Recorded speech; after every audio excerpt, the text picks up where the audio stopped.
1, 2, 3. This is Jamie Drummond for Good Food Revolution, here with our old friend, Nicolas Potel. How are you today, sir? Great to be back in Toronto. Great to be with you, Jamie. Great to be with everyone.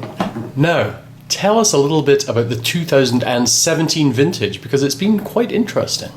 It is. By the way, it was quite a very nice growing season. We were very worried about the frost in March and April last year, but we went through the problem, and then the growing season was not too bad. We have a very nice blue sky for a few weeks. We have a rain.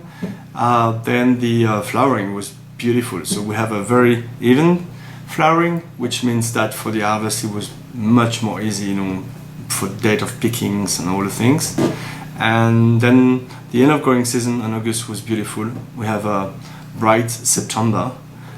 It was not a very late harvest. It was not too early too. So that's what we like. This is a September harvest, which means that we don't have this very warm and heating sun, and so we pick in a great condition.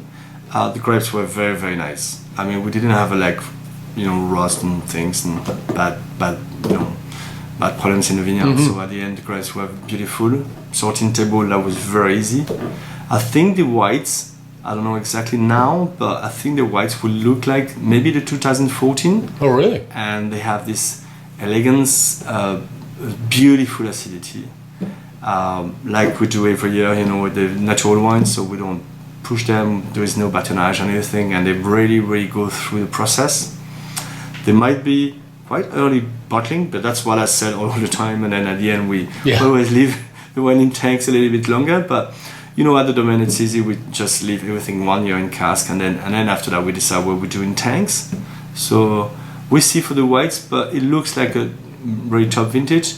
And for the reds, we did 42 hectoliters hectare, so which is not a big crop. It's a very, we've been very concerned. We didn't take out grapes, but we did what we call the green pruning, which means when it's, when the vegetation is coming, we start to take out the leaves and the bunches we don't like. So we didn't have like a huge crop. The wine vinified very easy. We keep them in 1 month in tanks, and they came out with a beautiful, beautiful perfume, and they're very elegant.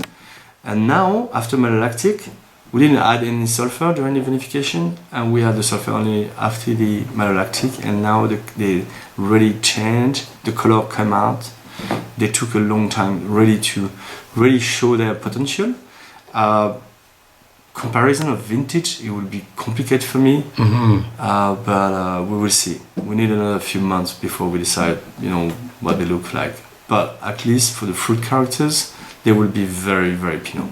And what about the Beaujolais? Any news from Beaujolais? Beaujolais was more complicated. Yes, They have the frost and everything, and they have quite some damage. It's a small crop. Right. Yeah, that's sad for the Beaujolais, but Stéphane said there's some great cuvées, especially in the village wine, where they were less touched than some of the cru, but some of the village been very, very damaged by frost and hail. So, but at the end of the élevage, we will see how they will be, but it won't be as concentrated as 2015 and 16 for sure. Well, thank you very much for joining us at Good Food Revolution today, giving us an update. Sorry we didn't have more time to spend with you today, but hopefully we'll have a chance to catch up sometime soon, Nicolas. I hope so. Thanks everyone. Bye, Toronto.